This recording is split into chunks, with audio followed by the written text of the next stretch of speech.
At 2 a.m., my phone on the bedside table rang. The screen lit up with the name Amy. Concerned about a call at such an hour, I quickly answered. "Hello, Amy?" But it wasn't my daughter Amy on the line, it was Lily. "Mom's crying, please help," she said, her voice shaking, as if she was about to cry herself. "Dad hit Mom and left." Confused and alarmed, I hurriedly got dressed and jumped into my car. Entering the living room, I found Amy slumped on the floor, crying. Lily, who had tried her best not to cry over the phone, was now sobbing uncontrollably, her eyes and nose bright red, as she opened the door for me. "It's nothing serious," Amy said, her cheeks swollen and red. "What happened?" "Well..." Listening to Amy's story, I felt a chill down my spine. Holding the crying Lily close and stroking her head, I softly spoke. "The next one who's gonna be on the floor crying will be John. My name is Michelle, 57 years old. I lost my husband 2 years ago, and now I live alone. My joys in life are visiting my daughter and son-in-law's place, which is a 30-minute drive away, watching my 4-year-old granddaughter Lily grow up, and trading stocks, something my husband taught me. As I trade, I often consult my husband in my heart. Should I sell this stock now? Or should I wait a bit more? I feel like I can hear him advising me to hold on or to sell now. Strangely, when I follow that advice, I often profit. My daughter Amy is 29. She got married 5 years ago, and since Lily's birth, she's been a stay-at-home mother. Her husband John is a salesman. I used to think salesmen were well-paid elites, but apparently not. It seems John doesn't make much, and Amy started working from home as a writer last year. They rent a single-family home, which isn't cheap. Yet, juggling childcare, house chores, and writing seems challenging, and she hasn't been producing much work. That's because John wouldn't compromise on anything related to the house. If it's not cleaned up to his standards, he would complain. He won't tolerate any shortcuts in cooking, so apparently Amy can't use store-bought meals. Between housework and cooking, even with all the effort she puts into working from home, she only manages to make about $300 a month. That's why I help my daughter out financially every month. It's just money I made from my hobbies. If it helps my darling daughter and granddaughter, then I think it's worth it. Men have their pride, so I told Amy to just keep it a secret from John. John seems to be really busy at his job, and it doesn't pay well. When I visited, he would often take a quick shower and leave right after discussing something with Amy in the upstairs room. John, being a salesman sure seems tough. I need to prepare materials for tomorrow. It's work, so I can't help it. He looked like he was doing his best without complaining. I'm sorry to leave while you're here. I'll be back soon. I watched as John left in his suit and murmured with a sigh. I worry he's gonna wear himself out. At that, Amy gave a wry smile. She looked a bit discontented. I peered into Amy's face. Are you upset because he didn't get to eat the meal you prepared? No, it's not that. He said it's work, so it can't be helped. Amy replied with a hint of reluctance. If both your dad and mom are busy, and you feel lonely, just call Grandma, okay? This picture with Lily shows Grandma, I said, pointing at my icon, and set up Amy's phone so Lily could call me. I had her call me multiple times to make sure she knew how. I thought if I could be someone for her to talk to when she's feeling lonely, it would be good. I never expected this to come in handy in such an unexpected way. At 2 a.m., my phone, which was by my bedside, rang. Groggily, I searched for it. Wondering who would call at this time, I saw Amy's name lit up. Worried something might have happened, I quickly answered. Hello? Amy? But it wasn't my daughter Amy on the phone. Grandma, Mom's crying. Help! Lily's voice, on the verge of tears, desperately reached out to me. I was confused and didn't know how to respond. Dad hit Mom and left. I thought I misheard. He hit her? Dad did that to Mom? Yes, please help. Lily pleaded again. Can you put Mom on the phone? No. Mom won't respond, no matter what I say. I quickly changed and jumped in my car. Arriving at their house, I rang the doorbell, and Lily opened the door. Over the phone, she had tried her best to hold back her tears, but now her eyes and nose were red from crying. She must have been terrified during those 30 minutes before I arrived. Where's Mom? Over there. She pointed towards the living room. I patted Lily's head. as I walked down the hallway, with Lily hiccuping behind me. Entering the living room, I found Amy slouched on the floor, crying. Her disheveled hair and the sight of her covering her face with one hand crying didn't just unsettle Lily, it disturbed me as well. "Amy, what happened?" I gave her a gentle shake, and she looked up, startled. "Mom," she murmured, looking dazed, seemingly not understanding why I was there. "Where did he hit you?" "Show me." I gently moved her hand away. The cheek she had been covering was red and swollen. Amy let out a whimper and covered it again. "It was just a slap. It's not a big deal." But Amy's voice trembled as she said it. I couldn't possibly think it wasn't a big deal. Even if it was just a marital spat, I couldn't believe he would hit her hard enough to cause that kind of swelling. "What happened?" I wet a towel and pressed it to Amy's face.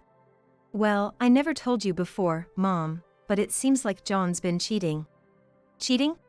"Yeah, he told you he was going back to work the other day, but he actually demanded money from me."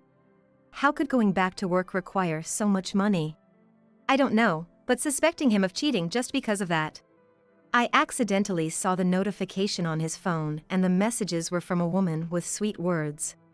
"He's demanded money several times before. That's why I refused today." "And then he hit you?" "Yes. And he almost hit Lily too when she tried to stop him. I stepped in, and in the end, he took money from my purse and left." Listening to Amy's story, I felt a chill run through my heart as my eyes widened in shock. What shocked me the most was that John tried to hit Lily. I've been wondering if I can continue living with a man like that. Lily, clutching my sleeve tightly, suddenly burst into tears, probably recalling the traumatic moment. I was livid. Cheating was one thing, but laying a hand on family was downright despicable. I wanted to shout at him. "Isn't it a father's duty to protect his family?" But preaching to him wouldn't make a dent. If a lecture could reform him, he would have come to his senses the moment he tried to hit Lily and would already be showing remorse. Holding a sobbing Lily close and stroking her head, I said calmly, "Next time, it's gonna be John who's crying on the floor." "What?" I smiled and nodded at Amy, who looked at me anxiously. "Can you stay with John a bit longer? I'll move in with you. We'll buy a voice recorder and record all your conversations with him." "But what if he demands money again? He might try to hit Lily." "Record it when he asks for money. It's okay to give him the money. I'll always be with Lily. We need to gather evidence, after all." "As long as Lily's safe, I'm okay with it." Amy nodded with the determined face of a mother. Then, I took a picture of Amy's face with my smartphone. The swelling would serve as evidence. The next day, I packed up my things and went over to Amy and her family's house. It seems Amy isn't feeling too well, so I'm gonna stay for a while and help with household chores and take care of Lily. At my sudden arrival, John looked surprised and had a guilty expression on his face. "We can't trouble you like this, Michelle. I can help around the house and with Lily." His charming nature, typical of a salesman, I suppose. "Lily's quite active, you know. I'd hate to see you get worn out," he said, showing genuine concern. "That's okay. What I'm really worried about is whether the lunch I make will be enough for you. But keep it a secret from Amy. If you're still hungry, use this to buy something." I discreetly handed John $200. He scratched his head and said, "Gosh, I feel kinda bad about this." But he put the money in his pocket anyway. He couldn't object to me staying now. From that day on, whenever John came home, I decided to stay in Lily's room and play with her for at least an hour. I try to always be with Lily and even take a bath with her. This was to give John a chance to talk to Amy without being wary of me. "We're all done now." As soon as we finished taking shower, John would say with a smile, "Guess it's my turn then." "Take your time." On the surface, I got along with John, but as soon as he stepped into the bathroom, I checked in with Amy. "Did he say anything?" "He did. He thought it was odd when you suddenly decided to live with us. So, he asked me if you had said something." Amy giggled before continuing. "John asked me if I had said anything to you, so I told him about you hitting me yesterday. He went silent, so I said, I wouldn't dare say something like that." "And then what did he say?" "Don't tell her about it, or I'll hit you again." He didn't realize I was recording, so he dug his own grave. Seeing Amy laugh like that was reassuring. She seemed like a completely different person from last night. I hope my presence here can be of some encouragement. Amy and I nodded in agreement. First things first. The next evening, while John was in the bath, what we did was check his messages. We were looking for signs of an affair, but to our astonishment, John seemed to have relationships with several women. He has a child, yet he still does this? Amy voiced her disgust under her breath. If he was cheating with women like this a lot, no amount of money, even if he's rich, would ever be enough. Let's meet up. Maybe hit that hotel again. Yesterday was awesome. While slowly scrolling through these messages, I took a video of John's entire smartphone screen. Hold on a minute. Is this? Amy paused and stared intently at the screen. The chat showed the message. Come by my place again next week, Mr. Salesman. Dated from the previous week. Amy frowned at the message, especially at the heart emoji at the end of it. So, he was hitting on clients too? In sheer disbelief, words failed us. Looking up at the ceiling, we both let out a heavy sigh. The next day, we went for a legal consultation. A lawyer named Mr. Ramirez listened to our story attentively. He then told us that the video capturing the chat alone wouldn't suffice as solid evidence. He said that having pictures of them entering the hotel together, hotel receipts, or credit card statements would help. This message from last week. I paused the video we were watching, pointing to the message that read, "Come by my place again next week, Mr. Salesman." So next week means this week, right? We might still catch them. We decided to hire a PI right away and asked him to investigate. The PI would look into John's activities during work hours, including how much time he spent at clients' places. 3 days later, the PI got back to us. After going through the report, we nodded in satisfaction. Fantastic, keep up the good work. We told the PI. Now that we had evidence of John's infidelity, we started planning a trap for him at home. I withdrew $50,000, some of the money I had earned from stocks, from the bank. I then placed it in a dresser on the second floor of Amy's house. That dresser was in the guest room I'd been staying in. The dresser was practically empty already. While John was at work during the day, we had been moving our clothes and personal items to my house, readying ourselves for a quick move. With the drawers being empty, the money will certainly stand out. Neatly bundled $10,000 bills with bands will surely catch John's eye. I gave John $200 the other day. How long do you think that'll last him? I asked, to which Amy replied with a tilt of her head. It varies when he asks. But if he thinks you have money too, he might have already run out. Well, the timing might be just right then. We quietly closed the drawer with the $50,000. That night, as usual, I took a bath with Lily. Just as I began to undress, my phone rang. It was a call from Amy. I had asked her to call me if John ever asked her for money. I told Lily to wait a sec, and tiptoed up the stairs. Outside the room I was staying in, I eavesdropped. Money again?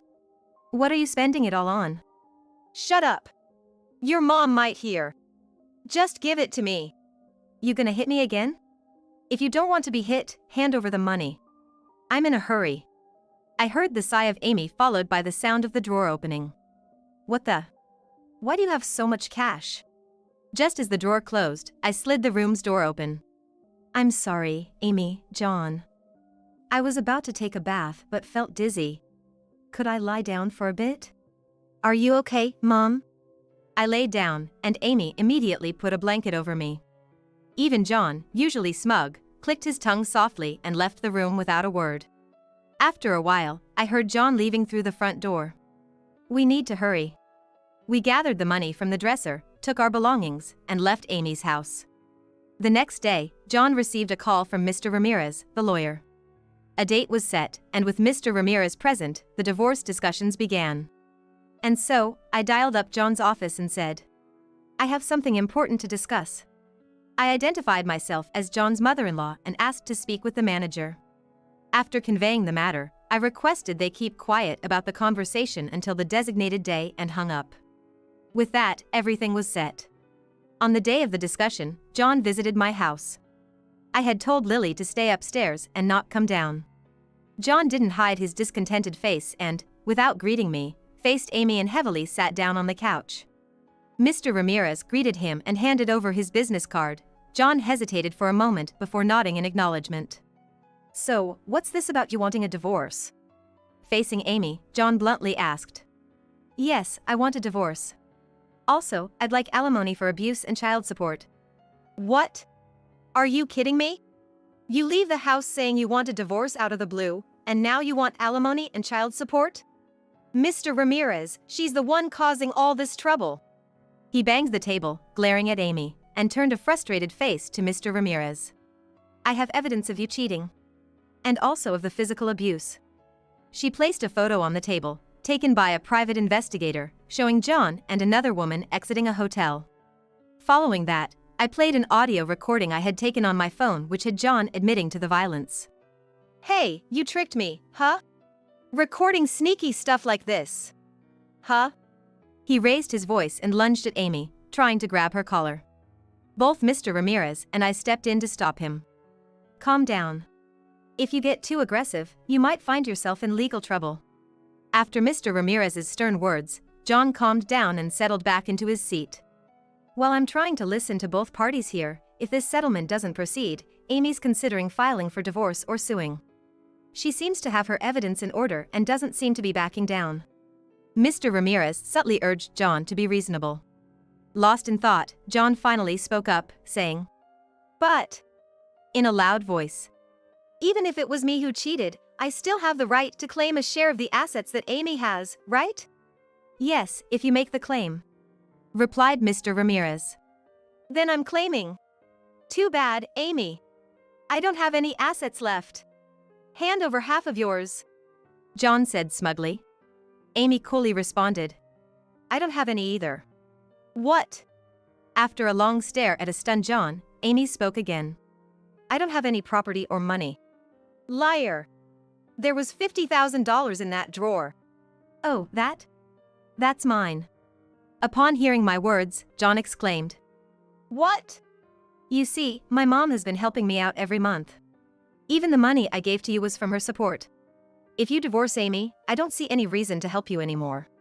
In fact, I told John in a low voice, I feel like pressing charges for you hitting my precious daughter. John turned pale. Unfortunately, it seemed more like the shock of not getting any money rather than my words that got to him. But we weren't about to let it end there. And these. Amy placed several more photographs on the table. They showed John visiting a house while on a sales call. You were there for an hour and a half. Do sales calls usually take that long? What were you doing inside?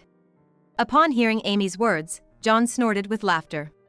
You know, sales involve explaining the product and stuff. Sometimes it takes long. I get asked questions. Oh really? Amy smirked and placed another picture. So, explaining the product means you gotta strip down to your underwear? Must have been a heck of an explanation.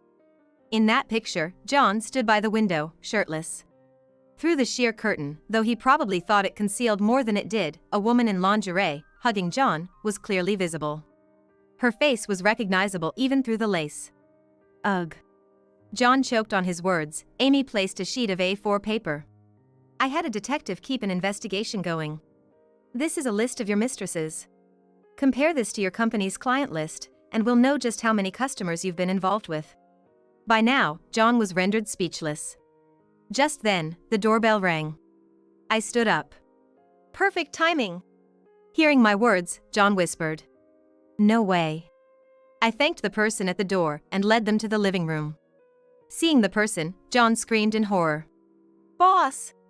Clutching the photos and list from the table to his chest, John cowered on the carpeted floor. I'm so sorry, I'm so sorry. I'll pay alimony, child support, anything. Please, please forgive me. Amy and I exchanged glances inside. It's a shame, but you're too late.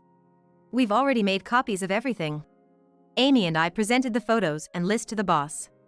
As the boss went through them one by one, speechless, only John's sobbing echoed throughout the room. Unsurprisingly, John got fired. Moreover, he's lodged a claim for damages for cancellation of contracts by the company. The mistresses, too, are playing innocent, claiming they were tricked, seduced, or even forced by John alone. It's karma, I think.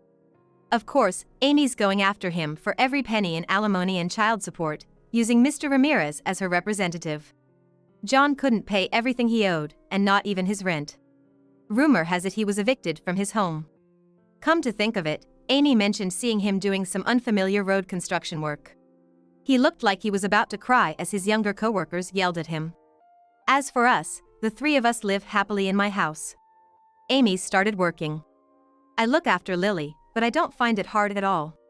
On the contrary, every day is fulfilling. Even though we live together, sometimes Lily calls with Amy's cell phone.